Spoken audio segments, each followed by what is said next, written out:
Ethan Berryby, deuxième partie, parce que une, ça suffisait pas. Alors, parce que cette histoire, je voulais pas en faire une vidéo de 10 minutes, parce que franchement, sur TikTok, déjà, c'est long.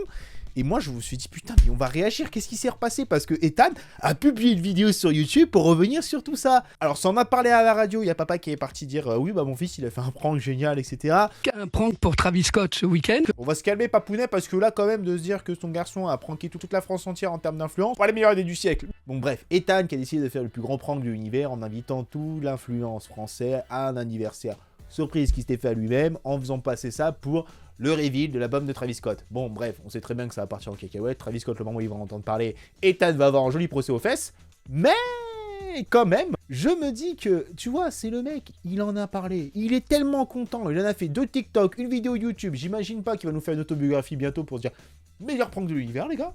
Et c'est là où je me suis dit, quand même, les gens qui y ont cru.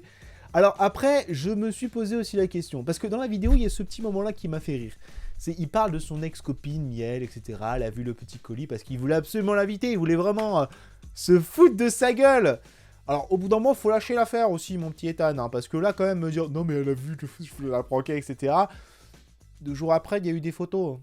Non, mais tu sais, c'est compliqué, c'est son ex, il a du mal à l'oublier, on peut comprendre, nous aussi, les gars. On a eu du mal à oublier une ex. Bon, raté, connerie, dans mon autre, quand même. Hein. Non, mais c'est bien, parce qu'en fait, plus ce qui se passait, il y a eu un bordel.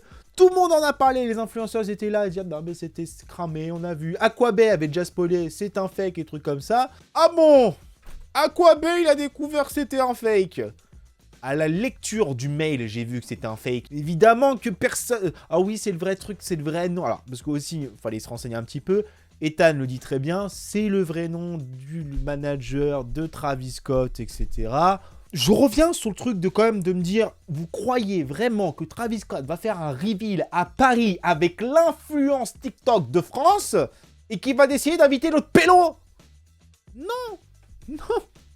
Tous ceux qui sont fait inviter, les gars, vous donnez vos coordonnées, vos trucs à quelqu'un que vous connaissez même pas. Vous vous dites pas, Travis Scott, il passe par une agence ou un truc comme ça pour gérer ce genre de business. C'est pas son agent qui va envoyer un message à tout le TikTok France pour dire, ça passe. Bon après, écoutez les gars, j'ai envie de dire, hein, Ethan il a fait son truc, bref, bon, j'aurais été... En vrai, par curiosité, j'aurais bien aimé voir quand même ce que c'était. J'aurais eu l'invitation, j'aurais eu le petit papier, truc comme ça, j'aurais serais allé à Paris, j'aurais rencontré Kevin Adams. À la soirée du siècle. Ah ouais, putain, la soirée en boîte de nuit pour l'anniversaire de Ethan Berryby.